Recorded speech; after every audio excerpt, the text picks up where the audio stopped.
Hello everybody, you all are again welcome to my channel science दुनिया।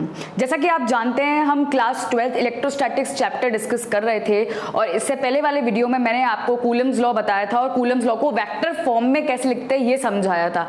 ठीक है, तो आज हम एक टॉपिक डिस्कस करेंगे और एक क्वेश्चन डिस्कस करेंगे जो बोर्ड एग्जाम्स में काफ़ी बार आता है। ठीक है, और ये टर्म आगे चैप्टर में काफ़ी बार यूज होगी, तो ये बहुत इंपॉर्टेंट टॉपिक है आपके चैप्टर का जिसपे आपको स्ट्रेस देना है और आपको समझ में आना भी चाहिए कि ये क्या है। ठीक है, तो चलिए शुरुआत करते हैं टॉपिक के साथ।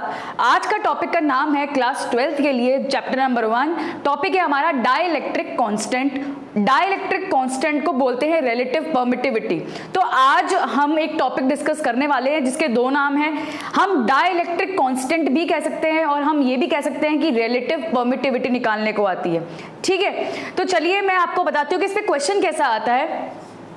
मैंने अपने टॉपिक का नाम दिया है डाइलेक्ट्रिक कांस्टेंट और you can say relative permittivity. आप डाइलेक्ट्रिक कांस्टेंट भी कह सकते हैं और आप ये भी कह सकते हैं इसका नाम क्या है, रिलेटिव परमिटिविटी। अब क्वेश्चन किस तरीके से आता है इसके ऊपर चले देखते हैं। क्वेश्चन आएगा What do you mean by permittivity of a medium? कि भाई जैसे जब हमने आपको कूलम्स लॉ बताया था और जब मैंने आपको कूलम्स लॉ बताया था तो मैंने उस कूलम्स लॉ में आपको समझाई थी permittivity of free space. Free space मतलब एयर, वैक्यूम आप कह लीजिए। तो परमिटिविटी एयर और वैक्यूम की क्या होती है कि कितना एक मटीरियल इलेक्ट्रिक एनर्जी स्टोर करता है इलेक्ट्रिक फील्ड के अंदर। ठीक, वो थी परमिटिविटी ऑफ फ्री स्पेस। आज हम डिस्कस करेंगे कि एक मीडियम की परमिटिविटी क्या होती है। ठीक है, उस पे क्वेश्चन आता है कि what do you mean bye, जैसे मैंने यहाँ पे क्वेश्चन आपको दे रखा है। क्वेश्चन है what do you mean by permittivity of a medium. जैसे medium other than air, air के अलावा बहुत सारे मीडियम होते हैं जैसे वाटर, ठीक है, ग्लास या कोई सा भी और दूसरा लिक्विड। ठीक है, वाटर से रिलेटेड कोई और दूसरा लिक्विड जैसे अल्कोहल एक्सेट्रा एंड मतलब ऐसा मीडियम जो एयर से अलग हो और एयर के अलावा जितनी भी और दूसरी चीजें होती है वो किस कैटेगरी में आती है, मीडियम। तो क्वेश्चन पूछ रहा है कि परमिटिविटी मीडियम की क्या होती है। साथ साथ हम डिस्कस करेंगे कि भाई डाइलेक्ट्रिक कांस्टेंट क्या होता है और जिसको हम क्या बोलते हैं, रिलेटिव परमिटिविटी। जैसे क्वेश्चन है हमारा आगे, define dielectric constant in terms of forces between two charges. मतलब हमें डाइलेक्ट्रिक कांस्टेंट निकालना तो है पर किसके टर्म्स में। टर्म्स मतलब होता है कि हमको डाइलेक्ट्रिक कांस्टेंट निकालना है, किस तरीके से निकालना है कि भाई जो डाइलेक्ट्रिक कांस्टेंट का फॉर्मूला आए वो किसके टर्म्स में आए। टर्म्स मतलब किससे रिलेटेड आए, फोर्स बिटवीन टू चार्जेस। अब आप याद कर लीजिए कि दो चार्जेस के बीच में कौन सा फोर्स लगता है, इलेक्ट्रोस्टैटिक फोर्स और कूलम फोर्स, जो हम पढ़ के आ चुके हैं। तो हमें डाइलेक्ट्रिक कांस्टेंट निकालना है कूलम्स लॉ के फॉर्म में और फोर्स के फॉर्म में हमें क्या निकालना है, कूलम डाइलेक्ट्रिक कांस्टेंट। तो आज का टॉपिक कह रहा है कि हमें क्या निकालना है। सबसे पहले हमारा मेन एम क्या है, एक तो हमें डाइलेक्ट्रिक कांस्टेंट निकालना है जिसका नाम है रिलेटिव परमिटिविटी। साथ साथ हम ये भी बताएंगे कि एक मीडियम की परमिटिविटी क्या होती है। चलिए शुरुआत करते हैं आज के आर्टिकल के साथ। सबसे पहले मैं आपको एक चीज समझाती हूँ, बड़ी आसान सी चीज है। मान लीजिए कि दो चार्जेस हैं, ठीक है, एक चार्ज है Q1 और दूसरा चार्ज है Q2 चार्ज। अगर ये दोनों चार्जेस को मैंने किसी भी वैक्यूम में रखा और फ्री स्पेस में रखा तो वैक्यूम में दो चार्जेस है तो दोनों चार्जेस के बीच में इलेक्ट्रोस्टैटिक फोर्स तो लगेगा ही लगेगा, चाहे फोर्स अट्रैक्शन वाला हो या फोर्स रिपल्शन वाला हो। अगर दोनों चार्जेस पॉजिटिव हुए तो एक दूसरे को रिपल्शन वाला फोर्स लगाएंगे, अगर दोनों ही नेगेटिव हुए तो फिर से एक दूसरे को रिपल्शन वाला फोर्स लगाएंगे। पर अगर एक चार्ज पॉजिटिव है और दूसरा चार्ज नेगेटिव है तो दोनों एक दूसरे पे अट्रैक्शन वाला फोर्स लगाएंगे। ठीक है, कुल मिला के कहने की बात क्या है कि दोनों चार्जेस को जब मैं वैक्यूम में रखूंगी तो पक्का फोर्स तो लगेगा ही लगेगा, दैट इज इलेक्ट्रोस्टैटिक फोर्स। ठीक है, अगर इन्हीं दो चार्जेस को जिनको मैंने वैक्यूम में रखा था, इन्हीं दो चार्जेस को उठाकर मैं किसी मीडियम में रखती हूं, ठीक है, मतलब पहले तो मैंने एयर में रखा था, एयर के अलावा अब मैं किसी और मीडियम में, मान लीजिए मैंने वाटर में रख दिया इनको, भाई एयर से अलग हो गया तो मैंने एक डिफरेंट चीज में रखा, मतलब मैंने एयर में नहीं रखा, वैक्यूम में नहीं रखा। अब मैंने इन दोनों चार्जेस को एक मीडियम में रखा, मीडियम वाटर भी हो सकता है। तो मैंने जब इन दोनों चार्जेस को मीडियम में रखा तो इनका फोर्स अफेक्ट हो गया। अफेक्ट कहने का मतलब है जितना फोर्स वैक्यूम में आ रहा था शायद उससे थोड़ा अलग कहाँ मिलेगा, मीडियम में मिलेगा। कहने का मतलब है जब हम चार्जेस को वैक्यूम में रखते हैं तो वो फोर्स अलग देते हैं और जब उन्हीं चार्जेस को मैं किसी मीडियम में रखूंगी तो उनका फोर्स पे प्रभाव पड़ता है। प्रभाव मतलब इन द सेंस या तो फोर्स कम होगा या फोर्स क्या होगा, ज्यादा। कहने का मतलब है फोर्स वैक्यूम से क्या हो जाएगा, डिफरेंट हो जाता है जब हम दो चार्जेस को कहाँ रखते हैं, मीडियम में रखते हैं। तो कुल मिला के जब आप दो चार्जेस को किसी मीडियम में रखते हैं तो उनके फोर्स पे क्या पड़ता है, इफेक्ट पड़ता है, और यू कैन से उनका फोर्स चेंज हो जाता है। ठीक है, तो पहली लाइन पढ़ते हैं हम। पहली लाइन दे रखी है, when two charges are placed in any medium other than air। मतलब अगर मैं किसी दो चार्जेस को किसी भी मीडियम में रखूं, बस एयर और वैक्यूम नहीं होना चाहिए, then the force between them is greatly affected। देखिए वर्ड देखिए, greatly affected मतलब उन पे बहुत, उसके बीच में जो दो चार्जेस के बीच में फोर्स होगा ना, उस पर बहुत प्रभाव पड़ेगा अगर मैं उन दोनों चार्जेस को कहाँ रखूंगी, किसी मीडियम में रखूंगी। ठीक है, तो अब मैं आपको बताती हूं कि परमिटिविटी मीडियम की क्या होती है। सबसे पहला क्वेश्चन ही यही है ना हमारा कि what do you mean by permittivity of a medium. तो चलिए देखते हैं परमिटिविटी मीडियम की क्या होती है। Permittivity is that property of the medium which determines the electric force between two charges placed in that medium. अभी मैंने आपको बताया कि जब भी हम दो चार्जेस को मीडियम में रखते हैं उसका फोर्स ग्रेटली अफेक्ट होता है, मतलब उस पर प्रभाव पड़ता है, चेंज होता है फोर्स काफी। ठीक है, फोर्स पे काफी प्रभाव पड़ेगा। जितना वैक्यूम और एयर में था फोर्स, उससे कहीं ज्यादा डिफरेंट कहां मिलता है, मीडियम के अंदर मिलेगा। अब मीडियम की परमिटिविटी का मतलब होता है, परमिटिविटी वो प्रॉपर्टी है जिसके द्वारा हम ये पता लगाते हैं कितना इलेक्ट्रिक फोर्स आ गया है दोनों चार्जेस के बीच में, जब दोनों चार्जेस कहां रखे गए हैं, मीडियम के अंदर। फिर से बताती हूं, परमिटिविटी वो प्रॉपर्टी है जिसके द्वारा हम ये पता लगाएंगे कि दो चार्जेस के बीच में कितना फोर्स आ गया है जब हमने दो चार्जेस को कहां रखा, मीडियम के अंदर। ठीक है, तो मैं रीड कर देती हूं। Permittivity is that property of the medium which determines the electric force between the two charges when they are placed in that medium. जब भी मीडियम में दो चार्जेस रखे गए हैं तो उनका फोर्स अफेक्ट तो होता ही है, पर फोर्स को पता लगाने की जिम्मेदारी किसकी है, जिम्मेदारी है किसकी, परमिटिविटी की। ठीक है, तो जब भी आपसे कोई पूछे परमिटिविटी ऑफ अ मीडियम का मतलब क्या है, तो आप कहेंगे कि मीडियम की परमिटिविटी वो प्रॉपर्टी है जिसके द्वारा हम क्या पता लगाते हैं, इलेक्ट्रिक फोर्स और इलेक्ट्रोस्टैटिक फोर्स जो किसके बीच में लग रहा है, दो चार्जेस के बीच में, जब हमने दो चार्जेस को कहां रखा है, मीडियम के अंदर। मीडियम एयर के अलावा कुछ भी हो सकता है। चलिए अब हम सेकंड पार्ट पे आते हैं क्वेश्चन के।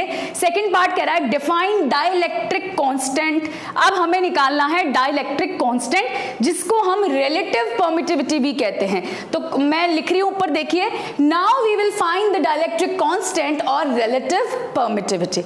चलिए शुरुआत करते हैं हम डाइलेक्ट्रिक कांस्टेंट की कि डाइलेक्ट्रिक कांस्टेंट सबसे पहले तो क्या होता है, पहले तो उसका फॉर्मूला क्या होता है, वो निकलता कैसे है, और निकलने के बाद उसकी डेफिनेशन क्या होती है। चलिए पढ़ते हैं। When two charges Q1 and Q2 are placed in vacuum।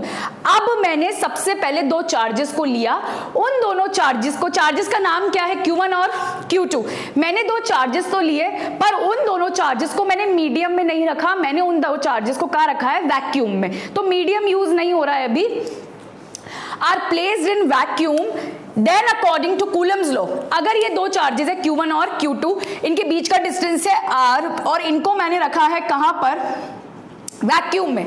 ठीक है, तो डेफिनेटली वैक्यूम में रखा है, पर इलेक्ट्रोस्टैटिक फोर्स तो लगेगा ही लगेगा। तो इलेक्ट्रोस्टैटिक फोर्स, याद करिए कूलम्स लॉ का फॉर्मूला क्या था, मैंने आपको कहा था कूलम्स लॉ बहुत इंपॉर्टेंट है, पूरे चैप्टर में चलेगा। तो कूलम्स लॉ का फॉर्मूला है F is equals to 1/4 pi epsilon naught Q1 Q2 upon R square, जिसमें एप्सिलॉन नॉट थी परमिटिविटी ऑफ फ्री स्पेस और वैक्यूम। तो हमने यहाँ पे वैक्यूम ही यूज करा है, तो F वैक्यूम, बेस में मैंने वैक्यूम लिखा है कि हम फोर्स निकाल रहे हैं वैक्यूम में, जब चार्ज रखा गया है तो फोर्स किसके बराबर होगा, 1/4 pi epsilon naught Q1 Q2 upon R square. मैं बता देती हूँ सब टर्म्स क्या क्या हैं इसके अंदर। ये है हमारा इलेक्ट्रोस्टैटिक फोर्स दो चार्जेस के बीच का, लेकिन कहाँ, जब वो दोनों चार्जेस कहाँ रखे गए हैं, हमारे वैक्यूम में। ठीक है। Q1 Q2 हमारे दो पॉइंट स्टेशनरी चार्जेस हो गए, R उन दोनों के बीच का डिस्टेंस हो गया, और ये हमारा 1/4 पाई एप्सिलॉन नॉट कांस्टेंट है जिसकी वैल्यू फिक्स होती है, that is 9 × 10⁹ newton metre square upon coulomb square. Please अगर आपने पहले के वीडियोस नहीं देखे इलेक्ट्रोस्टैट्स के तो देख कर आइए ताकि आपको इजीली सब कुछ समझ में आए। अब यहाँ पे मैं फोकस करती हूँ एप्सिलॉन नॉट के बारे में। एप्सिलॉन नॉट होती है परमिटिविटी ऑफ फ्री स्पेस और यू कैन से वैक्यूम। तो यहाँ पे मैंने ले लिया एप्सिलॉन नॉट, ठीक है। तो ये मेरी बन गई इक्वेशन नंबर 1। अब मान लीजिए इन्हीं दो चार्जेस को अब मैं उठाकर वैक्यूम से सीधा कहां रख रही हूं, एक मीडियम के अंदर। तो similarly when two charges are placed in a medium, same concept, ठीक है, सेम डायग्राम, बट फर्क कितना है? फर्क ये है कि मैंने वैक्यूम की जगह इसको कहां रखा है, एक मीडियम में। एयर के अलावा मीडियम कुछ भी हो सकता है, तो मैंने इनको मीडियम में ले लिया। जैसे ही मैं इन दोनों चार्जेस को मीडियम में लूंगी तो मैंने लिखा एफ ऑफ मीडियम, ठीक है। सेम फॉर्मूला, सेम कंसेप्ट, कोई भी चीज चेंज नहीं होगी एक्सेप्ट किसके? परमिटिविटी के। यहां पे मैंने ये जीरो बनाया, जीरो मतलब ये नॉट होता है एप्सिलॉन, और ये नॉट का साइन है, ये किसकी परमिटिविटी होती है? फ्री स्पेस की परमिटिविटी का साइन है। यहां देखिए मैंने सिर्फ लिखा है एप्सिलॉन, कोई नॉट नहीं लगाया है। एप्सिलॉन का मतलब होता है परमिटिविटी ऑफ मीडियम, ठीक है। तो मैंने दो परमिटिविटी ली है यहाँ पर, एप्सिलॉन नॉट तो हो गई परमिटिविटी ऑफ फ्री स्पेस और एप्सिलॉन हो गई परमिटिविटी ऑफ मीडियम, जिसकी डेफिनेशन मैं आपको दे चुकी हूं कि परमिटिविटी ऑफ मीडियम का मतलब जो क्या बताती कितना फोर्स चेंज हुआ है और कितना फोर्स आया है और क्या इलेक्ट्रोस्टैटिक फोर्स है किसमें? चार्जेस के बीच में, जब वो कहां रखे गए? मीडियम के अंदर। सब कुछ सेम है, फोर्स दोनों में ही लग रहा है, चाहे वैक्यूम में रखा जाए चाहे मीडियम में रखा जाए, फॉर्मूला भी बिल्कुल सेम है, कूलम्स लॉ लगाया है हमने, इलेक्ट्रोस्टैटिक फोर्स निकाला है, बस फर्क किसका है? परमिटिविटी का। या मैंने लिए एप्सिलॉन नॉट या मैंने लिए एप्सिलॉन, ठीक है। ये है परमिटिविटी फ्री स्पेस की और ये है परमिटिविटी किसी भी मीडियम की अदर देन एयर। तो ये है इक्वेशन 1 और ये है इक्वेशन 2। आपको दिख रहा होगा यहाँ पे एफ ऑफ वैक्यूम और F of medium. Electrostatic force किसके बीच में? दो चार्जेस के बीच में, पर कहां? वैक्यूम में। और ये इलेक्ट्रोस्टैटिक फोर्स दो चार्जेस के बीच में, कहां? मीडियम में। कुछ नहीं करना। अब मैं इक्वेशन नंबर 1 को इक्वेशन नंबर 2 से क्या कर रही हूं? डिवाइड। तो मैंने डिवाइड करा equation 1 by equation 2। Simple divide करना है, लेफ्ट हैंड साइड को लेफ्ट हैंड साइड से, राइट हैंड साइड को राइट हैंड साइड से। तो F of vacuum upon F of medium, और मैंने दोनों इक्वेशन को क्या कर दिया? डिवाइड। सब चीजें सेम है तो कैंसिल हो जाएंगी। सिर्फ क्या कैंसिल नहीं होगा? एक तो एप्सिलॉन नॉट और एक epsilon, because they are two different permittivities. ये दोनों अलग अलग क्या है? परमिटिविटी है। अब ये नीचे है तो रेसिप्रोकल होगी तो ये कहां चली जाएगी? ऊपर। तो एप्सिलॉन ऊपर आ जाएगा और एप्सिलॉन नॉट कहां आ जाएगा? नीचे। तो आपने एक चीज नोट करी, हमारे पास दो फोर्सेस का रेशियो आ गया, साथ साथ दो परमिटिविटी का रेशियो आ गया। इन दो परमिटिविटी के रेशियो को बोलते हैं ER और एप्सिलॉन R। ये एप्सिलॉन R का मतलब ही क्या है? रिलेटिव परमिटिविटी, और क्या? हमारा डाइलेक्ट्रिक कांस्टेंट। और हम ऐसे भी कह सकते हैं कि इसको हम किससे डिनोट करते हैं? कैपिटल K से। कैपिटल K आप डाइलेक्ट्रिक कांस्टेंट भी कह सकते हैं, रिलेटिव परमिटिविटी भी कह सकते हैं, ये सब एक दूसरे के क्या हैं? बराबर है। पर क्वेश्चन क्या कह रहा था? क्वेश्चन कह रहा था कि आपको डाइलेक्ट्रिक कांस्टेंट किसके टर्म्स में निकालना है? Force between two charges. तो अगर यहां से मैं ये सब एक दूसरे के बराबर है, आप कोई सी भी डेफिनेशन ले सकते हैं, पर जिस तरीके से क्वेश्चन ने मांगी है तो मैं कैसे डिफाइन करूंगी डाइलेक्ट्रिक कांस्टेंट और रिलेटिव परमिटिविटी को? कि relative permittivity और dielectric constant is the ratio of, ratio मतलब डिवाइड हो रहा है, देखिए, ratio of electrostatic force between the two charges in the vacuum to the force, electrostatic force between the charges to the in the medium. मतलब ऐसा force जो vacuum में है उसका रेशियो किसके साथ? Force between the two charges in the medium. इन दोनों के रेशियो को बोलते हैं डाइलेक्ट्रिक कांस्टेंट और you can say relative permittivity. अगर मैं परमिटिविटी के टर्म्स में बोलूं कि रिलेटिव परमिटिविटी क्या होती है तो मैं डेफिनेशन दूंगी, it is the ratio of permittivity of the medium. Epsilon is the permittivity of the medium and E naught it is the permittivity of the medium, ratio of permittivity of the medium to the permittivity of the free space. तो कुल मिलाके आज मैंने आपको किसका formula और क्या सिखाया कि डाइलेक्ट्रिक कांस्टेंट क्या होता है और रिलेटिव परमिटिविटी क्या होती है, साथ साथ मैंने आपको बताया एक मीडियम की परमिटिविटी क्या होती है। आई होप आपको ये पूरा कंसेप्ट और ये छोटी सी डेरिवेशन समझ में आई होगी। आगे के वीडियो में हम डिस्कस करेंगे कि इलेक्ट्रिक फील्ड और इलेक्ट्रिक फील्ड इंटेंसिटी क्या होती है। अगर आपको मेरे किसी भी वीडियो में और इस वीडियो में कोई सी भी प्रॉब्लम है तो वो आप कमेंट सेक्शन में लिख सकते हैं, और अगर आपको मेरा ये वीडियो पसंद आए तो प्लीज इसको लाइक, शेयर और सब्सक्राइब जरूर करें। Thank you so much.